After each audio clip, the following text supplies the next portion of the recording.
আসসালামু আলাইকুম রহমতুল্লাহি ওয়া বারাকাতুহু। দেশে ও দেশের বাইরের থেকে যারা আমাকে দেখেন সবাইকে অন্তর থেকে ধন্যবাদ ও কৃতজ্ঞতা জানাই। আশা করি সবাই ভালো আছেন। আমি আলহামদুলিল্লাহ আপনাদের দোয়া আছি ভালো। তো আজকে আরেকটা নতুন ভিডিও নিয়ে আপনাদের মাঝে আসলাম। এই ভিডিওটা আনার একটাই উদ্দেশ্য যে আমি কৃতজ্ঞ যে সকল প্রবাসী ভাইরা আমার সাথে সহমত প্রকাশ করেছেন, যারা আমার সাথে আওয়াজ তুলেছেন বা যারা আমার সাথে আন্দোলনে যোগ হয়েছেন। যে আমাদের একটাই আন্দোলন ছিল, এমআরপি পাসপোর্ট থেকে ই পাসপোর্ট। হয়তো আমাদেরকে এমআরপি পাসপোর্ট থেকে ই পাসপোর্ট দেন বা আমাদের এমআরপি পাসপোর্টে আমাদেরকে রাখেন। কারণ যে ডকুমেন্টারি যে সমস্যাগুলো সেগুলো আমাদের প্রবাসীদের অতিরিক্ত মাত্রায় বেশি, অনেক সমস্যা। সেই কারণে আমরা এই পাসপোর্টে কনভার্ট হতে পারতেছি না। যাদের সমস্যা নাই তারা হচ্ছে বেশিরভাগ, প্রায় 99% প্রবাসীদের সমস্যা। তো যারা আমার সাথে সহযোগিতা করেছেন, আমার ভিডিওকে সবার সাথে শেয়ার করেছেন, কমেন্ট করেছেন, তাদেরকে আবারও পুনরায় কৃতজ্ঞতা জানাই। কারণ আপনাদের এই শেয়ার, আপনাদের এই কমেন্ট, লাইক বা আপনাদের আমার সাথে যে যোগ দেওয়া, সব মিলিয়ে এটা আজকে আমরা একটা সফলতার জায়গায় এসে পৌঁছেছি।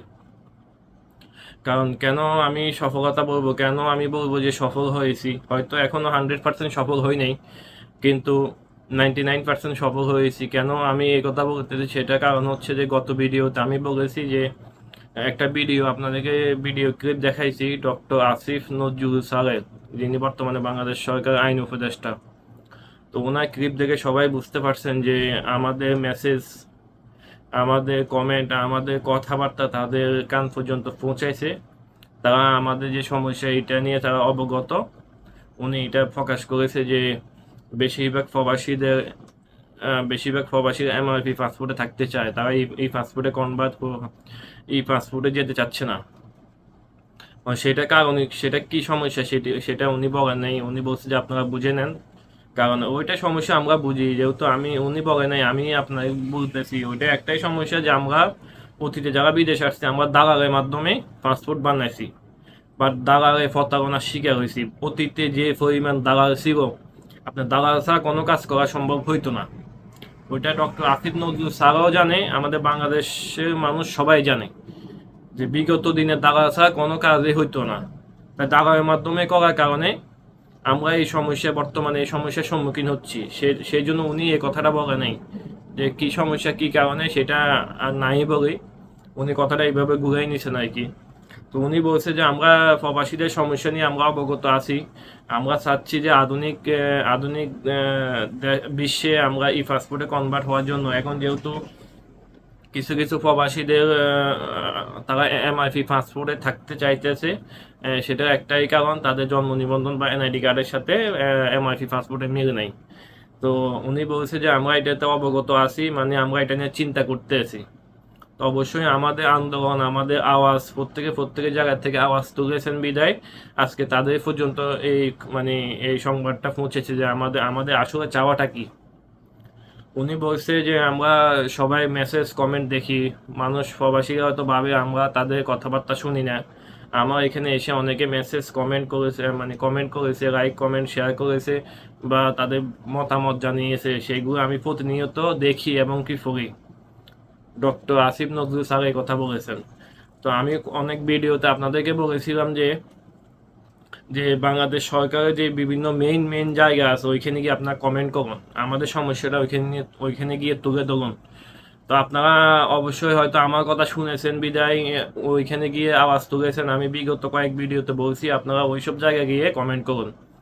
আমি বলিনি যে আমার ভিডিওতে এসে কমেন্ট করুন, ঠিক আছে? আপনারা হয়তো ভালোবেসে আমাকে কমেন্ট করেছেন, আমি আপনাদের প্রতি কৃতজ্ঞ। কিন্তু আপনারা আমার কথা শুনেছেন বিদায়, বা হয়তো আমার মতো এরকম আরও কয়েকজন ইউটিউবার বা ইউটিউবে এইসব ভিডিও বানাইছে, আমি সঠিক জানি না, মানে আমার মতো করে কেউ বানাইছে আমি দেখি নাই। শুধু এমআরপি পাসপোর্ট থেকে এই পাসপোর্ট, এই সমস্যা নিয়ে সবাই মানে নিউজ দিয়েছে। যারা ইউটিউবে ভিডিও বানায়, আমি যত ভিডিও দেখছি সবাই ইউটিউবে ভিডিও দেয় যে এই সমস্যা ওই সমস্যা, কিন্তু দাবি নিয়ে কেউ ভিডিও দেয় নাই, আমি দেখি নাই। আপনাদের মাঝে যদি এরকম কোনো ভিডিও কেউ দিয়ে থাকে, যদি জানেন আমাকে কমেন্ট বক্সে জানাবেন। কে আমার মতো এরকম দাবি নিয়ে ভিডিও বানাইছে, ঠিক আছে? তো ইনশাল্লাহ একটা সুসংবাদও আছে, যেটা আমি গত ভিডিওতে বলেছি। যারা অতীতে এমআইপি পাসপোর্টের জন্য জমা দিয়েছেন 2 3 4 5 6 মাস হয়েছে এখনো পান নাই, তারা খুব শীঘ্রই এমআইপি পাসপোর্ট পেয়ে যাবেন। ডক্টর আসিফ নজরুল স্যার এটা বলেছে যে তারা যে ফুয়েল বা বিভিন্ন যে আনুষঙ্গিক কাগজপত্র পাসপোর্ট বানানোর জন্য ওইগুলো তারা আনতে আছে। ইনশাল্লাহ ডিসেম্বর 10 তারিখ থেকে তারা জমাকৃত যেসব পাসপোর্ট জমা হয়েছে অতীতে এখনো ডেলিভারি দেয় নাই, ওই পাসপোর্টগুলো তারা ডেলিভারি দেওয়ার চেষ্টা করবে ডিসেম্বর 10 তারিখ থেকে। তো যারা পাসপোর্ট জমা দিয়েছেন এখনো পাসপোর্ট পান নেই, বিভিন্ন চিন্তা টেনশনে আছেন, আপনারা চিন্তা টেনশন করবেন না, ইনশাল্লাহ খুব শীঘ্রই আপনারা পাসপোর্ট হাতে পেয়ে যাবেন। আমাদেরকে আশ্বাস দিয়েছে, এবং কি ভবিষ্যতে এমআরপি চালু রাখার জন্য বা এমআরপি আমরা প্রবাসীরা এমআরপি চাচ্ছি, আমরা ই পাসপোর্ট চাচ্ছি না, যেহেতু আমাদের সমস্যা এনআইডি বা জন্ম নিবন্ধনে। সেই জন্য উনি বলছে যে আমরা এটাতে অবগত আছি। তো অবগত বলতে এটাই বলছে যে আমরা আমাদের মাথায় এটা আছে, আমরা এটা নিয়ে চিন্তা ভাবনা করতেছি, জিনিসটা এমন বোঝাচ্ছে। তো ইনশাআল্লাহ খুব শীঘ্রই আমাদের যে দাবি, একটাই দাবি, যে হয়তো আমাদেরকে এমআরপি পাসপোর্ট থেকে ডাইরেক্ট ই পাসপোর্ট দিয়ে দেন, আর না হলে আমরা আমরা আমরা এমআরপি পাসপোর্টে সন্তুষ্ট। আমাদেরকে এমআরপি পাসপোর্ট পুনরায় বানানোর সুযোগ করে দেন, ঠিক আছে? এটা বন্ধ করার দরকার নেই। হয়তো এমআরপি পাসপোর্ট বন্ধ না করেন, বা এমআরপি থেকে আমাদের ডাইরেক্ট এই পাসপোর্ট দিয়ে দেন। এটাই আমার প্রথম ভিডিও থেকে একটাই দাবি ছিল। এখন পর্যন্ত আমি যত ভিডিও বানাইছি, 8টা বা 10টা ভিডিও বানাইছি, সবগুলোর মধ্যে আমি একটাই কথা বলছি, হয়তো এমআরপি পাসপোর্ট থেকে এই পাসপোর্ট দেন, না হলে আমাদেরকে এমআরপি পাসপোর্ট চালু রাখেন, খালাস। আমাদের আর কিছু দরকার নেই। কারণ আমরা ভাই এখানে বিদেশের বাড়িতে 8 ঘন্টা 10 ঘন্টা 12 ঘন্টা ডিউটি করে আমরা এখানে এই পাসপোর্ট জনিত সংক্রান্ত টেনশন নিয়ে আমরা ঘুমাতে পারি না ভাই, ঠিক আছে? তো যারা আমার সাথে সাথ দিয়েছে, মানে যারা আমার সাথে সহমত প্রকাশ করছেন বা আমার সাথে একত্রিত হয়েছেন, আমার সাথে আপনারা আপনাদের সমস্যা তুলে ধরেছেন, সবাইকে কৃতজ্ঞতা জানাই আবারও। কারণ বাংলাতে একটা প্রবাদ বাক্য আছে, 10 মিলি করি গাছ হারি জিতি নাহি গাছ।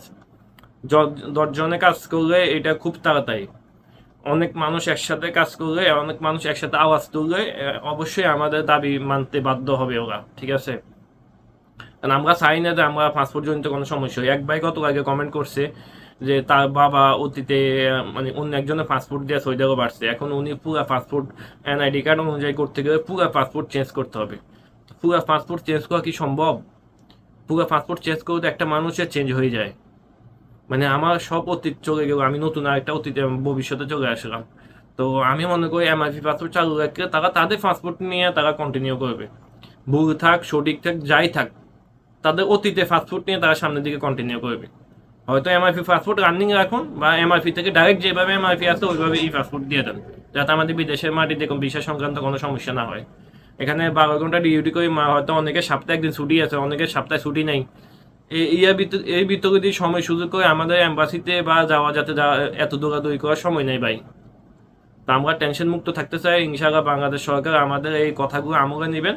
আপনারা বেশি বেশি করে এই ভিডিওটা শেয়ার করবেন, কমেন্ট করবেন, বেশি বেশি করে শেয়ার করবেন, যাতে আরও বেশি তাদের কাছে আমাদের কথাগুলো যায়।